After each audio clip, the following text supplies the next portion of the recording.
La parole est à monsieur Marc Le Fur. Merci, Monsieur le Président. Ma question s'adressait à Monsieur le Premier ministre. Je voulais l'interpeller aujourd'hui sur une situation très pénible pour toute une profession, celle des auto-écoles, et très pénible pour toute une génération, celle des jeunes qui aspirent à disposer du permis de conduire. Pendant 3 mois, il n'a pas été possible de passer le permis de conduire, on peut le comprendre, du fait de la pandémie. Mais désormais, tous ces jeunes sont là, en attente, pour passer les épreuves de conduite.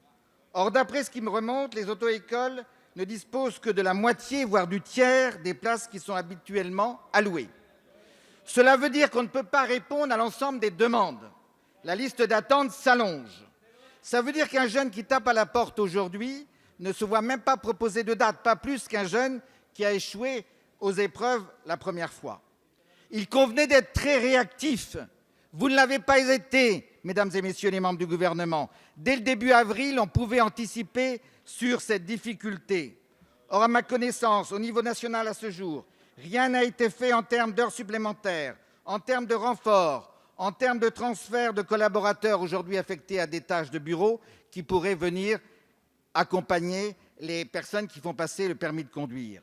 Le permis de conduire, surtout pour les jeunes ruraux, les jeunes des villes moyennes, c'est la condition pour pouvoir travailler cet été, ne serait-ce que pour financer leurs études. C'est une ligne de plus dans un CV. C'est la condition de l'autonomie. Cette génération va être très pénalisée dans sa recherche d'emploi, de stage, d'alternance. Ne lui infligeons pas une difficulté de plus en retardant le permis de conduire. Merci, cher collègue. La parole est à monsieur Christophe Castaner, ministre de l'Intérieur. Merci, Monsieur le Président, Mesdames, Messieurs les députés, Monsieur le député Marc Le Fur. Le combat contre les assignations à résidence que trop souvent notre jeunesse peut connaître implique effectivement que nous fassions tout pour qu'elle puisse avoir accès au permis de conduire.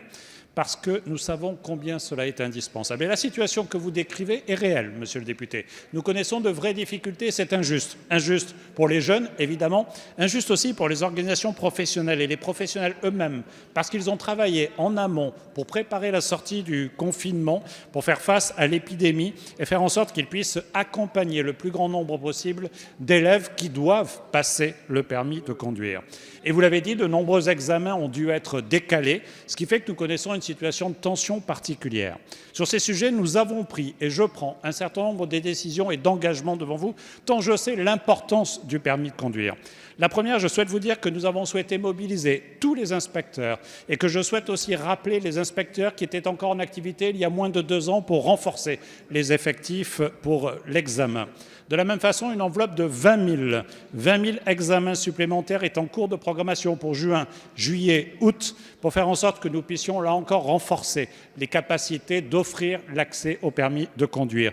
8 000 créneaux ont d'ores et déjà été réservés sur ce sujet. Mais nous devons aller plus loin pour rattraper le retard. Et c'est la raison pour laquelle je souhaite abonder très largement l'enveloppe des permis disponibles et des créneaux disponibles avec la possibilité de créer 70 000 places supplémentaires d'examen afin d'éviter l'allongement des délais d'attente que vous avez évoqués. J'ai également demandé que ces examens supplémentaires puissent se passer non seulement le samedi, mais aussi le soir en fin de journée. L'ensemble de ces mesures permettra d'augmenter significativement le nombre de candidats qui pourront passer l'examen et je sais pouvoir compter sur la totale mobilisation de l'ensemble du corps des inspecteurs du permis de conduire pour rattraper ce retard. Mais vous avez raison, monsieur le député, il ne faut rien laisser passer tant l'accès au permis de conduire est essentiel pour notre jeunesse notamment. Merci, monsieur le ministre. Monsieur le député. Oui, merci, Monsieur le Président. Monsieur le Ministre, j'ai bien noté les réponses que vous avez bien voulu me formuler. Maintenant, il faut aller vite, très vite, et nous serons tous ici présents, comptables et très soucieux de constater ou de ne pas constater les mesures que vous avez prises.